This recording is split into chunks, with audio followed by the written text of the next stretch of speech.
Assalamualaikum warahmatullahi wabarakatuh. Selamat sore Sobat RPK semuanya dimanapun Sobat RPK berada.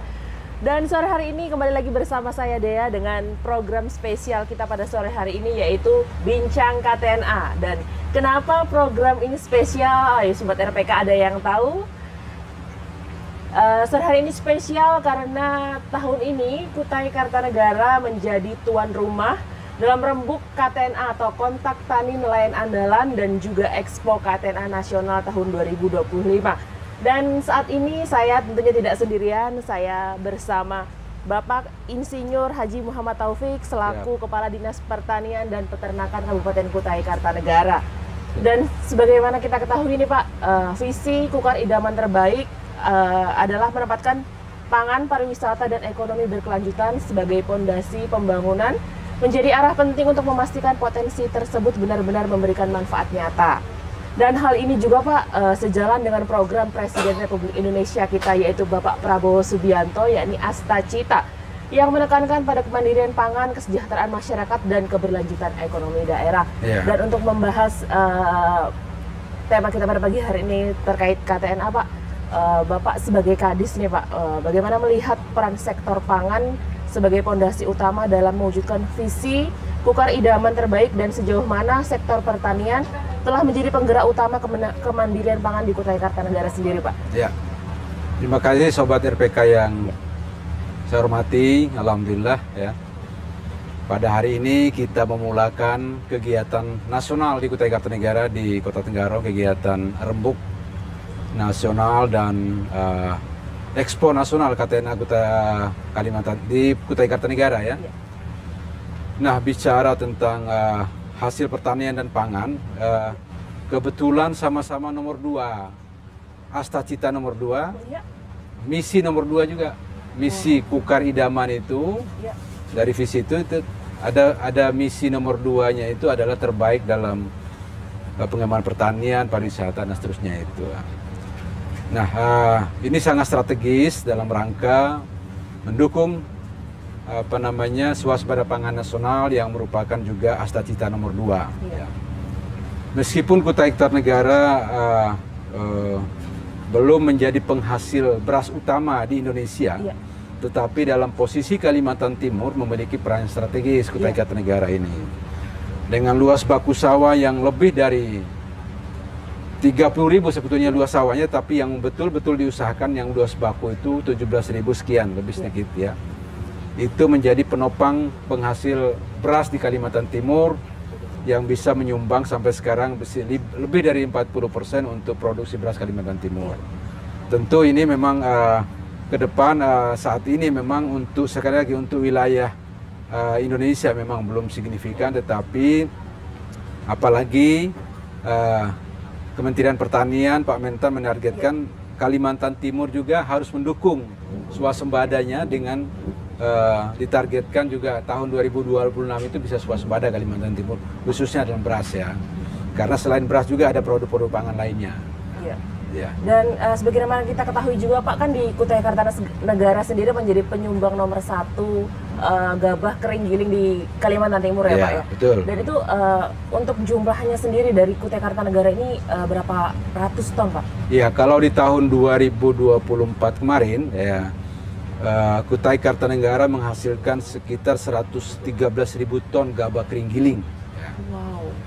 Kalau dikonversi ke dalam beras itu lebih dari 60.000. Ya, memang kalau dibandingkan dengan jumlah penduduk kita, kalau dibandingkan dengan kebutuhan konsumsi per kapita sekitar, kalau menurut standar BP sekitar 113, memang juga belum swasembada. Ya, ini tantangan bagi kita.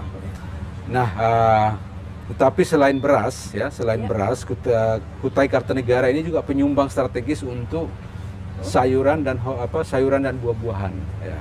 Di Kalimantan Timur? Di Kalimantan Timur ya. Luar biasa sekali. Kita punya beberapa sentra sayur-sayuran, ada Tenggarong seberang seterusnya itu. Pasar Sigiri itu adalah dominan daripada Kutai Kartanegara. Tapi memang yang pertama kita adalah bagaimana kita beras tadi, gabah tadi kering giling. Oleh karena itu berbagai program, kegiatan dan langkah-langkah nyata dilakukan baik oleh pemerintah pusat, pemerintah provinsi maupun negara.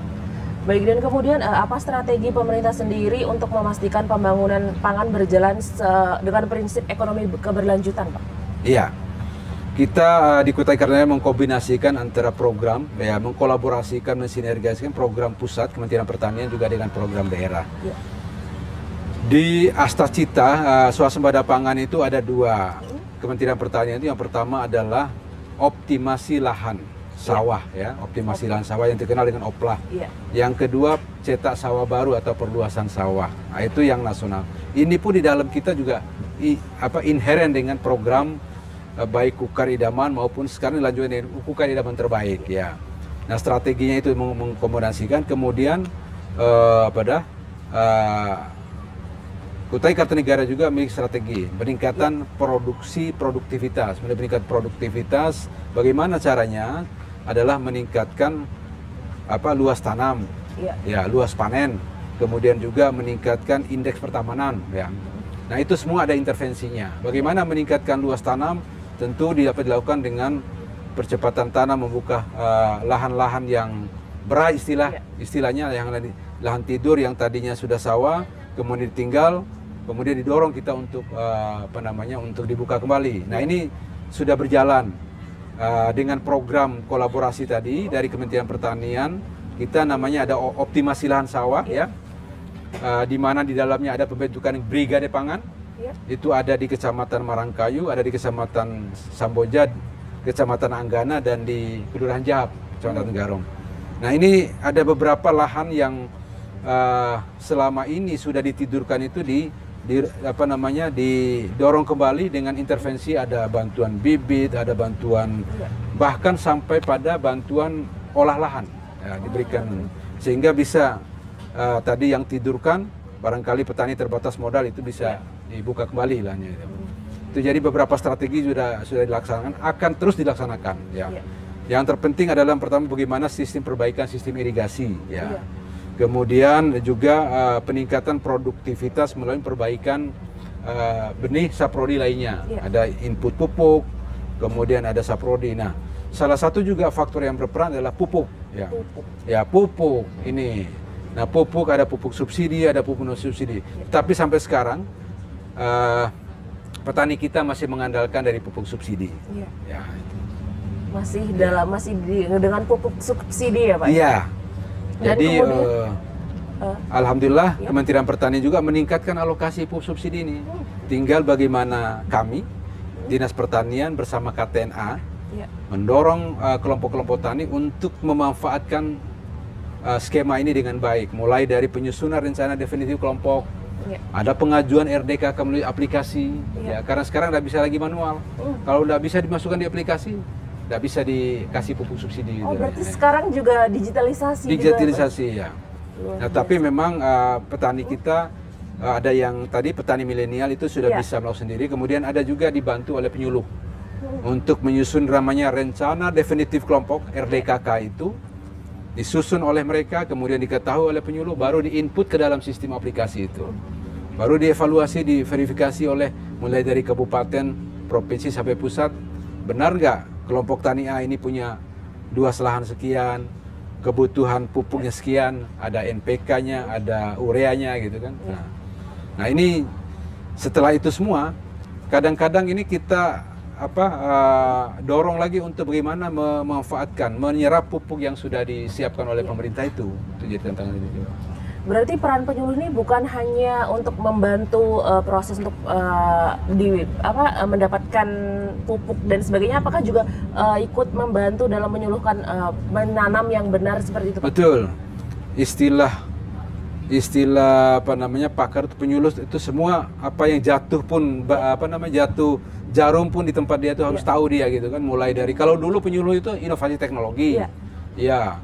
Tentang apa kebutuhan mengajukan proposal data pun enggak dulu. Sekarang semua bermain dengan data, kemudian penyusunan proposal, kemudian pendampingan, bagaimana meningkatkan pengetahuan dan seterusnya itu. Jadi semakin tinggi tuntutan terhadap peran dari penyuluh di lapangan itu. Dan bagaimana peran Gapokta dan PKWT sendiri juga pada dalam penanganan swasembada ini, Pak? Ya, lembaga petani itu memang yang pertama adalah kelompok tani, kemudian terhimpun dalam Gapotan, kemudian yang baru lagi ini ada Brigade Pangan. Ya. Kemudian dari asosia itu berkumpul terdiri asosiasi KTNA, ada, jadi KTNA itu menaungi kelompok-kelompok tani itu istilahnya, menaungi petani ya. Tapi yang bergerak di lapangan adalah tadi kelompok tani, gabungan kelompok tani, kemudian KTNA. Nah, di kepengurusan maupun keanggotaan KTNA kita maupun ke kelompok wanita tani kita itu murni semua teman-teman yang pelaku-pelaku di lapangan. Jadi ada yang dari pengurus kelompok tani menjadi pengurus Gapoktan, pengurus KTNA. Jadi kita berusaha mematchkan, mengkonekkan antara penyuluh, kemudian KTNA, ada KWT juga di sana, dengan kelompok sasaran yang dibina adalah kelompok tani, ada Gapoktan, dan terakhirnya adalah Brigade Pangan. Brigade Pangan ini yang baru terbentuk. Yang baru mulai tahun 2025 ini, Brigade Pangan ini. Dan mengapa dibentuk Brigade Pangan sendiri, Pak?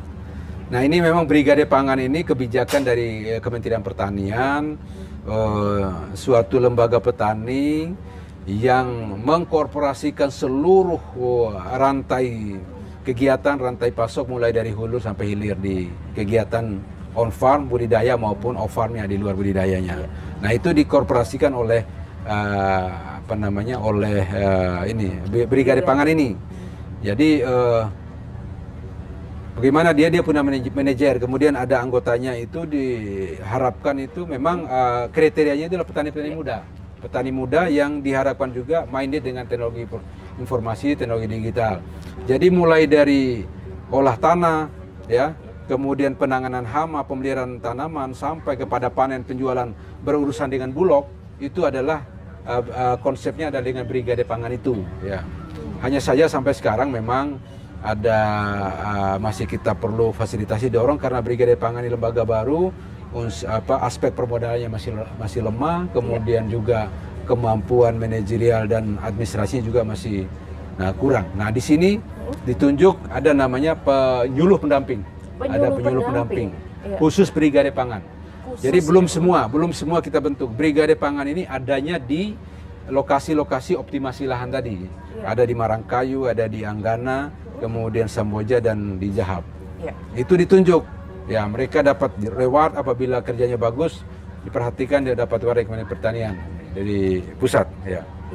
Dan tadi kan Bapak ada menyinggung tentang petani muda, dan bagaimana kondisi petani muda di Kukar saat ini, Pak? Apakah banyak atau memang saat ini sedang berkembang, Pak? Iya, memang dalam 5 tahun terakhir ini salah satu program dedikasi dulu kan di kawasan itu adalah penumbuh kembangkan petani-petani muda, petani milenial. Ya.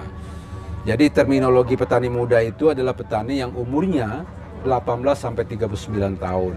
Di dalamnya ada yang main di teknologi informasi, teknologi digital. Nah, itu yang masuk kriteria petani milenial. Nah, itu sudah dilakukan dan akan ke depan tahun ini pun kita lakukan.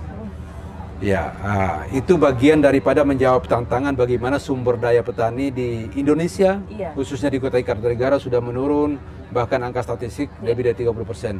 Nah, itu bagian. Tetapi petani milenial ini tentu tidak bisa tumbuh apabila dia tidak punya daya tarik, kan gitu ya. Iya, betul. Nah, titik kuncinya atau kata kuncinya penumbuhan petani milenial adalah transformasi teknologi seperti yang menjadi yang menjadi tema dari Rembuk dan Expo ini. Transformasi teknologi pertanian menuju swadaya. Jadi alhamdulillah sekarang contohnya besok kita akan demonstrasikan bagaimana mengolah sawah bukan traktor roda 2 lagi, lebih canggih lagi dia. Gimana jadi itu, 1 jam namanya. Gimana mungkin bisa diceritakan biar sobat mereka juga ada bayangan ini, Pak? Jadi kalau selama ini kan kita sudah sangat populer dengan traktor roda 2, ya TR2 atau hand traktor istilah orang Vietnam ini kan. Nah, itu dalam satu traktor kemampuannya hanya sekitar 10 ataupun paling lama 20 hektar. Nah, tetapi memang biayanya juga BBM-nya juga relatif kecil dioperasikan. Nah, ini ada teknologi lagi, ada traktor roda 4. Tapi traktor roda 4 pun tidak begitu pas di lokasi-lokasi yang lumpurnya agak dalam gitu kan. Nah, ini ada namanya rotavator ataupun rotavator, bukan kultivator, rotavator ya, mesin bajak yang bannya model ban traktor. Jadi dia tidak bisa tenggelam itu nih. Jadi dalam satu hari, dalam 1 jam dia berlipat-lipat bisa mengolah ya dengan operator 1 orang. Ya, jadi yang namanya petani milenial tadi mungkin tinggal nunjuk dari pematang aja lagi, tidak lagi apa namanya, kalau dengan traktor roda 2 kan masih dia harus mengumpulkan ini, mengumpulkan sisa-sisa ini. Nah, kemudian itu dari sisi penyiapan lahan ya. Kemudian yang tanam juga sekarang sudah kita ada mesin tanam, tapi tidak semua juga sesuai untuk lokasi tertentu. Nah, Kutai Kartanegara salah satunya kita strategi adalah ada mesin tanam yang semi mekanis ya. Ini juga sedang kita cobakan di beberapa lokasi. Apabila itu pas, maka nanti kita akan pemerintah daerah berkomitmen untuk mengadakan lebih banyak lagi. Masuk lagi ke perawatan tanaman, sudah menggunakan apa namanya drone untuk penyemprotan hama. Kemudian ada juga untuk pemupukan cair yang menggunakan drone ya.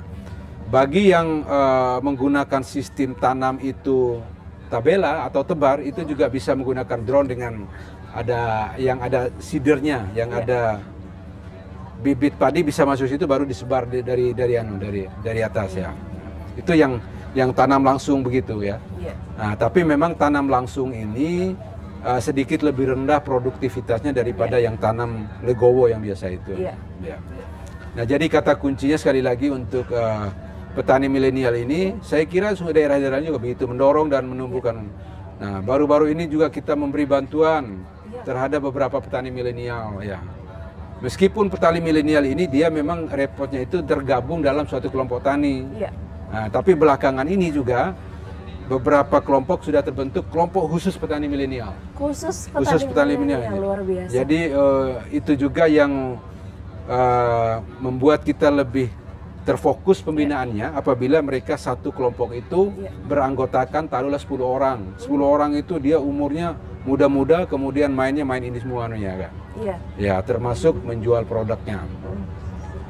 Dan untuk kelompok petani muda tadi itu Pak, apakah yang ditanam itu padi saja atau ada sayuran juga Pak? Memang sejauh ini petani milenial di kita itu lebih banyak bermain di sayur-sayuran dan buah-buahan ya. Masih kurang yang bermain di padi ya. Ya, mereka bermain di ada hidroponik, kemudian greenhouse,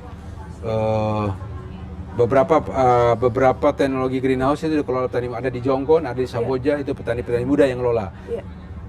Kebanyakan mereka masih bermain di sektor hortikultura ya. Luar biasa sekali. Dan kita beralih topik sedikit mungkin sering dengan pembahasan KTNA, dan KTNA tahun ini kan diselenggarakan di Kutai Kartanegara. Mengapa akhirnya dipilih Kutai Kartanegara sendiri Pak? Iya, tahun lalu Ketua KTNA kita hadir di Bali, memimpin rombongan di Bali di Tanah Lot ya, Kabupaten Tabanan ya. Jadi spontanitas tahun lalu itu dari KTNA provinsi mengusulkan kepada KTNA pusat supaya Kalimantan Timur menjadi tuan rumah untuk tahun 2025. Dan pada saat itu juga panitia KTNA pusat menampung dan mengiyakan itu namanya. Kemudian kita tindak lanjuti, meskipun waktu itu proses penganggaran sudah lewat ya. Nah, tapi kita masih saya sempat juga waktu itu, gimana nih anggaran sudah lewat kok ditunjuk tuan rumah, itu biayanya juga cukup cukup besar gitu kan ya. Tapi atas arahan Bupati yang juga sekaligus Ketua KTNA, beliau bilang nanti kita coba berkolaborasi kebersamaan, tidak semua ditanggung oleh pemerintah daerah ya. Ada pusat nanti, ada swasta yang alhamdulillah ya. Kemudian intensifnya itu memang ada yang jelas dasarnya itu hasil rembuk utama, ini rembuk utama namanya ya. Rembuk utama KTNA tahun 2024 di Bali. Itu menetapkan siapa tuan rumah berikutnya. Nanti besok juga hari Sabtu nanti akan ditetapkan tuan rumah untuk tahun 2026. Dari rembuk di Green LT nanti hari Sabtu itu akan ditetapkan tahun 2026 itu siapa tuan rumahnya. Kemudian ini persiapan untuk tahun depan Pekan Tani Nasional di Penas KTNA di Gorontalo. Nah, Kemudian barangkali ya apa namanya KTNA Pusat melihat Kutai Kartanegara cukup komitmen selama ini, berhasil dalam melaksanakan PENAS dulu tahun 2011, kemudian juga potensi yang besar terhadap pertanian, dan lebih lagi adalah tadi kaitan kedekatan dengan IKN itu yang menjadi salah satu pertimbangan KTNA Pusat menunjuk dan memutuskan Kutai Kartanegara untuk menjadi tuan rumah tahun ini. Luar biasa sekali, berarti ada daya tarik tersendiri dari Kutai Kartanegara Pak ya terhadap di Indonesia ini Pak. Betul. Dan tema tahun ini kan transformasi teknologi dalam mendukung swasembada pangan sendiri Pak. Itu bagaimana tanggapan Bapak sendiri? Iya, tema tahun ini tadi saya bilang relevan dengan bagaimana menuju swasembada itu yang tidak lagi mengandalkan pertanian tradisional. Yang kedua tadi kita berkomitmen untuk menumbuhkan petani milenial yang kata kuncinya adalah bagaimana teknologi pertanian bisa diterapkan, transformasi. Nah memang transformasi teknologi ini sudah berlangsung juga beberapa tahun terakhir ini kan ya. Tetapi semakin kesini semakin canggih. Oleh karena itu dalam kaitan dengan transformasi teknologi ini maka juga di arena Expo ini nanti akan ada stand-stand yang mempromosikan dan menjual produk-produk teknologi yang untuk bisa di bidang pertanian. Salah satu waktu itu yang ini bahkan mudah-mudahan besok itu ada traktor terapung lagi. Traktor terapung yang di Bali waktu itu sampai tertarik ini. Itu untuk lahan-lahan kita kan banyak yang dalam lumpurnya ya. Nah itu traktor roda 2 itu maupun rotavator ini bisa tenggelam. Ini ada traktor roda 2, kemarin ada beberapa kelompok dari daerah pesisir, ada Marangkayu, ada Anggana, menyampaikan pada Ketua KTNA maupun Pak Bupati, mudah-mudahan Pemda bisa memfasilitasi ini traktor terapung ini. Jadi model traktor amfibi gitu dia. Nah ini tahun lalu dipamerkan di Bali ya. Nah, mudah-mudahan ini juga besok ada anunya. Nah itu jadi peran transformasi teknologi khususnya teknologi pertanian dalam mendukung swasembada pangan ini semakin strategis, semakin besar. Luar biasa sekali. Dan tidak saja alat mesin pertanian, tetapi transfer teknologi itu benih, kemudian pupuk yang tepat, itu bagian dari juga transformasi teknologi pertanian. Luar biasa sekali. Dan mungkin terakhir Pak, pesan dan harapan Bapak terkait rembuk utama dan Expo KTNA Nasional 2025 ini Pak. Iya. Pertama kepada masyarakat Kutai Kartanegara, mari kita mendukung ini, mensukseskan ini. Kami sudah berdiskusi panjang bahwa kegiatan ini tidak tergolong dalam kegiatan hura-hura. Ya, itu kami sudah berdiskusi panjang. Apalagi kemarin ada demo ini. Kegiatan ini adalah untuk bagaimana menumbuhkan semangat petani dari seluruh Indonesia ini. Apabila petani ini tidak semangat, loyo, maka swasembada pangan nasional terancam kan gitu ya. Yang kedua khusus petani dan nelayan, bil khusus anggota dan pengurus KTNA, mari kita manfaatkan momen ini, event ini dengan sebaik-baiknya untuk saling menukar informasi, saling belajar, saling membuat jejaring. Itu juga yang penting, membuat jejaring supaya nanti kami ini punya beras ini loh, kami punya beras ini, kami punya ini, melon ini, nanti sampean Samarinda bisa nggak? Di mana pasarnya? Bertukar informasi ya Pak? Iya, bertukar informasi. Kemudian juga gabah kami ini agak kesulitan menjualnya. Nanti ada Bulog, ada Bank Indonesia juga yang bisa memfasilitasi gitu kan ya. Jadi membuat jejaring. Nah, kemudian dari jajaran kami, jajaran pemerintah Kabupaten Kutai Kartanegara tentu saja wajib untuk mensukseskan kegiatan ini karena ini bagian daripada upaya kita juga mewujudkan misi yang kedua itu terbaik dalam pengembangan pertanian, pariwisata dan ekonomi kreatif. Luar biasa sekali. Terima kasih Pak Taufik sudah menyempatkan waktunya buat berkunjung di RPK. Mungkin bisa menyapa sahabat RPK Pak. Ya, alhamdulillah sahabat RPK sehat semua Selamat ikut terus siaran RPK. Mudah-mudahan ini menjadi bagian dari literasi kita untuk meningkatkan pengetahuan dan wawasan serta mendukung pengembangan pertanian di Kutai Kartanegara. Baik, terima kasih Pak. Dan Sobat RPK semuanya tetap di RPK 100.6 FM dan nanti kita akan lanjut live streaming bersama host selanjutnya, dan tetap di RPK 100.6 FM, pilihan terbaikmu. Selamat datang di jantung Kalimantan Timur, Kutai Kartanegara. Bumi yang kaya budaya, subur tanahnya, dan hangat sambutannya. Siap menyambut kehadiran para petani dan nelayan terbaik dari seluruh Indonesia. Pada 19 hingga 22 September 2025, Kutai Kartanegara menjadi tuan rumah Rembuk Utama KTNA 2025, ajang silaturahmi, berbagi gagasan, dan merajut kekuatan untuk masa depan pertanian dan perikanan yang tangguh dan berkelanjutan. Selamat datang di Rembuk Utama KTNA 2025 Kutai Kartanegara. Untuk petani maju, nelayan sejahtera, dan Indonesia yang berdaulat pangan.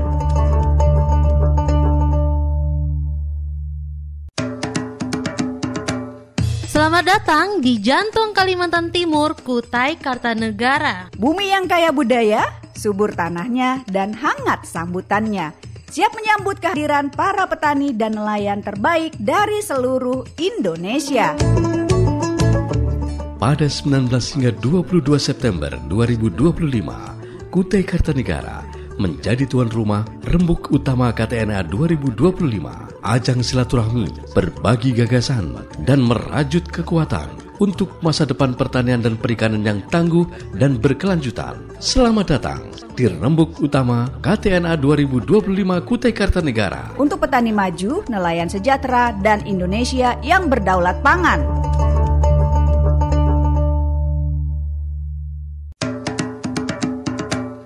Selamat datang di jantung Kalimantan Timur, Kutai Kartanegara. Bumi yang kaya budaya, subur tanahnya, dan hangat sambutannya. Siap menyambut kehadiran para petani dan nelayan terbaik dari seluruh Indonesia. Pada 19 hingga 22 September 2025, Kutai Kartanegara menjadi tuan rumah Rembuk Utama KTNA 2025, ajang silaturahmi, berbagi gagasan, dan merajut kekuatan untuk masa depan pertanian dan perikanan yang tangguh dan berkelanjutan. Selamat datang di Rembuk Utama KTNA 2025 Kutai Kartanegara. Untuk petani maju, nelayan sejahtera, dan Indonesia yang berdaulat pangan.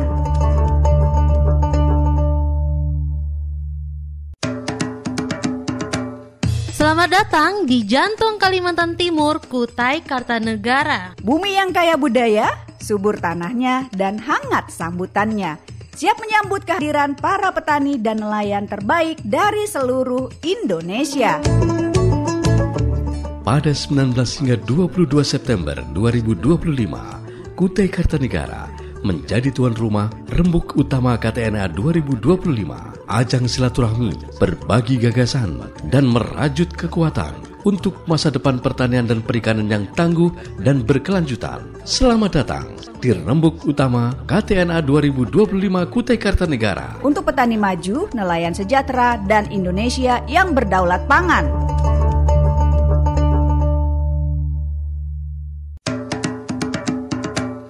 Selamat datang di jantung Kalimantan Timur, Kutai Kartanegara. Bumi yang kaya budaya, subur tanahnya, dan hangat sambutannya.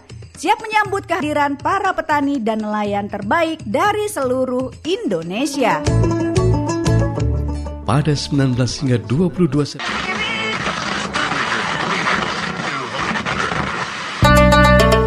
Hai Sobat Kutai Kartanegara, ada kabar gembira nih buat kita semua. Betul banget, karena mulai tanggal 19 sampai 22 September 2025 bakal digelar Rembuk Utama KTNA tahun 2025 di halaman kantor Bupati Kutai Kartanegara. Wah, keren! Ini jadi ajang besar para petani, nelayan, dan pelaku usaha di bidang pertanian serta perikanan untuk saling berbagi pengalaman dan pengetahuan. Iya dong, yuk kita dukung bersama supaya petani dan nelayan kita semakin maju, mandiri, dan modern. Jangan lupa ya. Selamat datang di jantung Kalimantan Timur, Kutai Kartanegara. Bumi yang kaya budaya, subur tanahnya, dan hangat sambutannya. Siap menyambut kehadiran para petani dan nelayan terbaik dari seluruh Indonesia. Pada 19 hingga 22 September 2025, Kutai Kartanegara menjadi tuan rumah Rembuk Utama KTNA 2025, ajang silaturahmi, berbagi gagasan, dan merajut kekuatan untuk masa depan pertanian dan perikanan yang tangguh dan berkelanjutan. Selamat datang di Rembuk Utama KTNA 2025 Kutai Kartanegara. Untuk petani maju, nelayan sejahtera, dan Indonesia yang berdaulat pangan.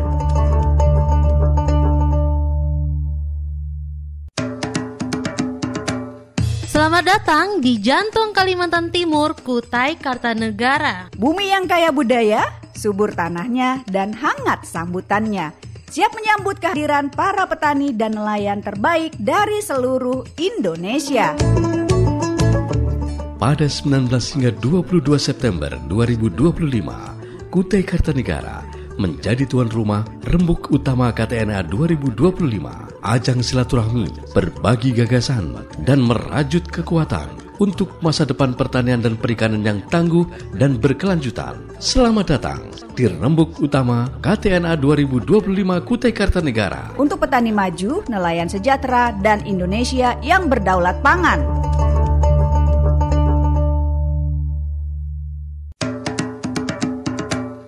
Selamat datang di jantung Kalimantan Timur, Kutai Kartanegara. Bumi yang kaya budaya, subur tanahnya, dan hangat sambutannya. Siap menyambut kehadiran para petani dan nelayan terbaik dari seluruh Indonesia.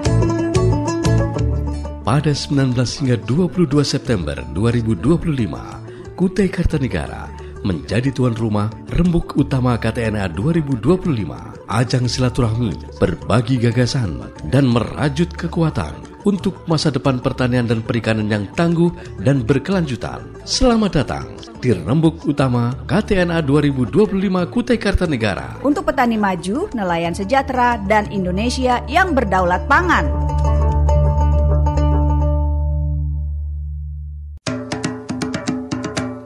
Selamat datang di jantung Kalimantan Timur, Kutai Kartanegara. Bumi yang kaya budaya, subur tanahnya, dan hangat sambutannya. Siap menyambut kehadiran para petani dan nelayan terbaik dari seluruh Indonesia. Pada 19 hingga 22 September 2025, Kutai Kartanegara menjadi tuan rumah Rembuk Utama KTNA 2025, ajang silaturahmi, berbagi gagasan, dan merajut kekuatan untuk masa depan pertanian dan perikanan yang tangguh dan berkelanjutan. Selamat datang di Rembuk Utama KTNA. Selamat sore Sobat RPK semuanya, kembali lagi bersama saya Dea, tentunya di sini di halaman parkir kantor Gubernur kantor Bupati Kutai Kartanegara. Maaf Sobat RPK semuanya. Dan saat ini saya tidak sendiri Sobat RPK, saya sedang bersama Ketua Kontak Tani Nelayan Andalan Kutai Kartanegara, yaitu Bapak Dr. Andes Edi Damansyah MSI. Selamat sore Pak Edi. Selamat sore, Assalamualaikum warahmatullahi wabarakatuh. Waalaikumsalam warahmatullahi wabarakatuh. Gimana kabarnya Pak sore ini Pak? Alhamdulillah baik, cuman habis hujan di Tenggarong. Iya, dan ini kan sebelum acara utama Rembuk Utama KTNA ini Pak, mungkin bisa kita menyapa Sobat RPK dahulu. Mungkin bagaimana KTNA menilai kontribusi petani dan nelayan dalam mendukung visi Kukar Idaman terbaik untuk saat ini Pak? Ya, sahabat RPK, warga masyarakat Kutai Kartanegara, terutama sahabat petani, nelayan, peternak. Ya.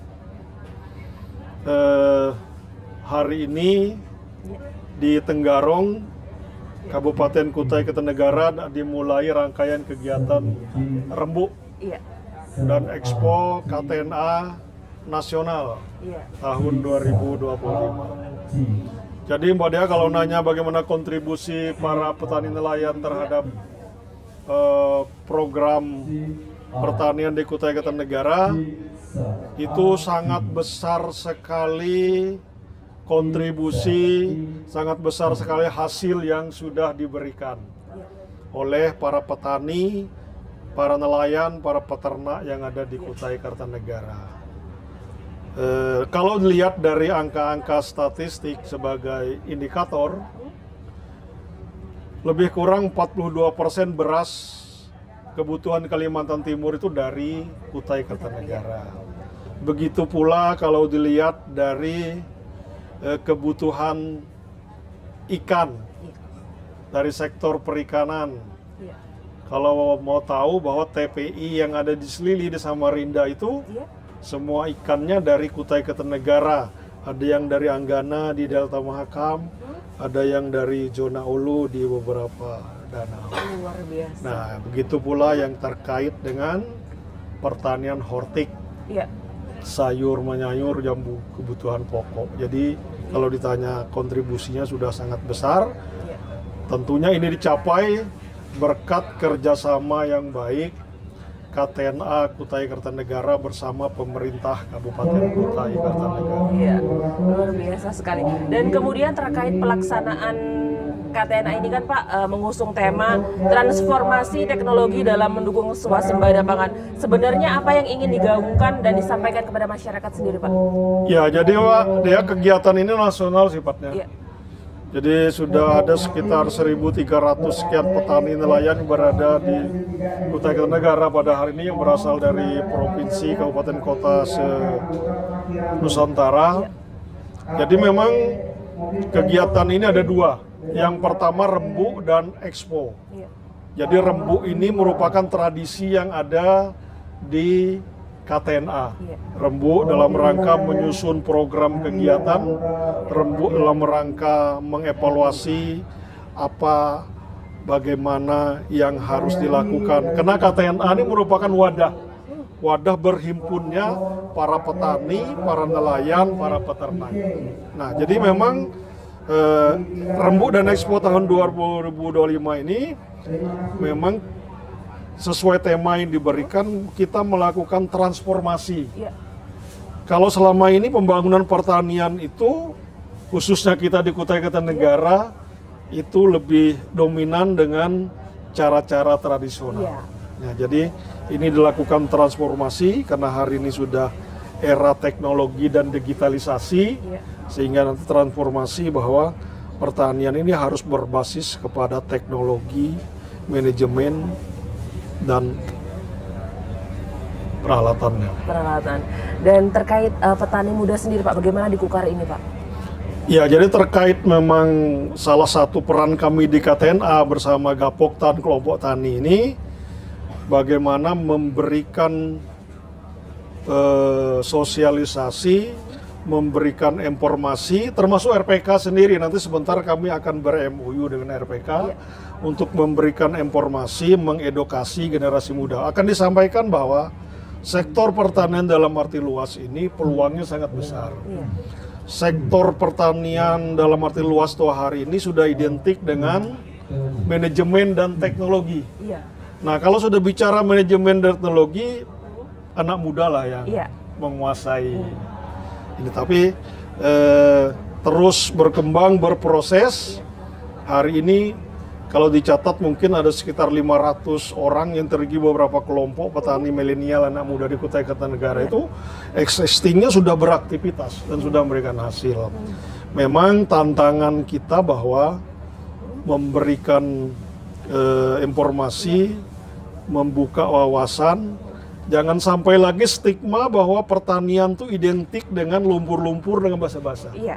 Buang stigma itu, bahwa pertanian sekali lagi saya garis bawahi sudah identik dengan manajemen dan teknologi. Anak muda lah yang ambil bagian di sektor ini. Dan itu apakah hanya di pertanian saja, apakah di sektor perikanan termasuk nelayan, adakah juga anak muda Pak untuk di Kutai Kartanegara sendiri Pak? Ya, semua ada anak muda karena kerja bersama KTNA dengan pemerintah Kabupaten Kutai Kartanegara. Pemerintah Kutai Kartanegara punya program pendidikan pelatihan. Jadi kami menyediakan SDM-nya dari KTNA dan Gapoktan kelompok tani. Ada pelatihan, kalau di sektor perikanan itu ada pelatihan bagaimana membudidayakan ikan di kolam terpal. Ada. Iya. Misalkan kalau sektor peternakan, bagaimana cara beternak ayam telur. Iya. Itu semua diberikan pendidikan pelatihan, diberikan bantuan, dan kita berikan akses permodalannya. Karena di Bangkal Timtara itu ada kredit Kukar Idaman yang tanpa bunga memang untuk para petani dan nelayan. Baik, luar biasa sekali. Dan kemudian apa harapan KTNA Pak terhadap pemerintah daerah dalam meningkatkan kesejahteraan petani dan nelayan agar sejalan dengan Asta Cita sendiri, Pak? Ya, jadi kalau harapan kami KTNA ini, pemerintah Kabupaten Kutai Kartanegara tetap konsisten. Iya. Konsisten karena program ketahanan pangan sudah ditetapkan di dalam RPJMD, baik kebijakan secara nasional maupun lokal Kutai Kartanegara. Kami KTNA ini salah satu dari mitra pemerintah kabupaten. Saya memastikan bahwa KTNA ini akan menjadi mitra sungguh-sungguh. Kenapa? Karena anggota KTNA ini adalah para petani, nelayan, peternak. Profesi ini sudah ditekuni turun-menurun. Profesi ini menjadi punggung ekonomi keluarga. Jadi dengan kolaborasi yang baik, pemerintah Kabupaten Kutai Kartanegara bersama kami KTNA Kutai Kartanegara, insya Allah pembangunan pertanian dalam arti luas, program pangan di Kutai Kartanegara itu pasti akan memberikan dampak yang sangat besar, baik bagi masyarakat Kutai Kartanegara, Kalimantan Timur, bahkan secara nasional. Luar biasa sekali. Dan kemudian bagaimana KTNA berperan dalam mendorong sinergi antara pangan, pariwisata, dan ekonomi kreatif lokal sendiri, Pak? Nah, jadi kami KTNA terus berupaya bagaimana tadi sektor generasi muda, pemuda tani, terus berkembang di bidang pertanian dalam arti luas. Karena memang ada beberapa titik kawasan-kawasan pertanian itu juga disinergikan dengan pengembangan pariwisata, destinasi wisata. Misalkan ada titik-titik sawah, kalau Kecamatan Luakulu itu ada Desa Sumbersari di sana. Sana ada kawasan pertanian hortik, ada sawah-sawah. Itu juga kalau anak-anak muda datang sana ada selfie, ada embung di sana. Terus ada, kalau tahu kan ada bukit-bukit biru di sana, Gunung Bukit Biru kan, di bawahnya ada embung. Nah, itu juga bagian dari pengembangan kawasan pertaniannya juga bisa terbangun, tetapi juga menjadi destinasi wisata. Terus dari bagaimana produk pertanian ini bisa juga terkelola oleh kelompok komunitas UMKM-nya. Misalkan ada produk pertanian seperti singkong, contoh dibikin keripik, itu kan ada pelatihannya. Semua dikelola oleh para pelaku usaha mikro kecil yang ada di Kutai Kartanegara. Dan kemudian mungkin terakhir Pak, harapan untuk petani dan nelayan di Kutai Kartanegara sendiri, Pak? Ya, harapan saya bahwa para petani nelayan di Kutai Kartanegara tetap semangat, tekuni profesi ini dengan baik, dan kami KTNA saya memastikan akan terus menjalankan fungsi ini dengan baik, karena di antara beberapa fungsi KTNA itu bagaimana meningkatkan kapasitas para petani, bagaimana menghubungkan antara kepentingan para petani, nelayan, peternak dengan program pemerintah kabupaten, melakukan pembinaan dan edukasi seperti itu. Jadi saya konsisten beserta seluruh jajaran kami pengurus KTNA Kutai Kartanegara. Baik, terakhir sekali lagi Pak, untuk harapan pelaksanaan Rembuk Utama KTNA dan Expo Nasional 2025 ini, Pak. Ya, karena ini dilaksanakan mulai hari ini, hari Jumat sampai 22 September. Saya berharap nanti panitia dan seluruh yang terlibat dalam rangkaian kegiatan ini, terutama kan acara intinya adalah rembuk. Sudah beberapa titik sudah kita tetapkan, laksanakan dengan baik. Yang paling saya tekankan, kita akan menjadi tuan rumah yang bisa meninggalkan kesan yang baik, pelaksanaannya sukses, dan pesertanya Indonesia Nusantara, mereka punya kenangan-kenangan catatan sendiri. Karena kan harapan saya terkait dengan rembuk ini, juga kita bisa mempromosikan keunggulan-keunggulan Kutai Kartanegara. Jadi saya selalu sampaikan, jelajahi Nusantara, singgahi Kutai Kartanegara. Baik, luar biasa sekali. Terima kasih Bapak Edi Damansyah sudah berkenan menyapa Sobat RPK di rumah, Pak. Dan semoga Rembuk Utama dan Expo KTNA Nasional 2025 di Kutai Kartanegara dapat membawa manfaat nyata bagi petani dan nelayan, memperkuat ketahanan pangan serta menjadikan Kutai Kartanegara semakin berperan penting dalam mendukung kemandirian pangan Indonesia. Dan terima kasih Sobat RPK. Dan kita lanjut di live streaming dalam pembukaan KTNA pada sore hari ini. Tetap di RPK 100.6 FM, pilihan terbaikmu.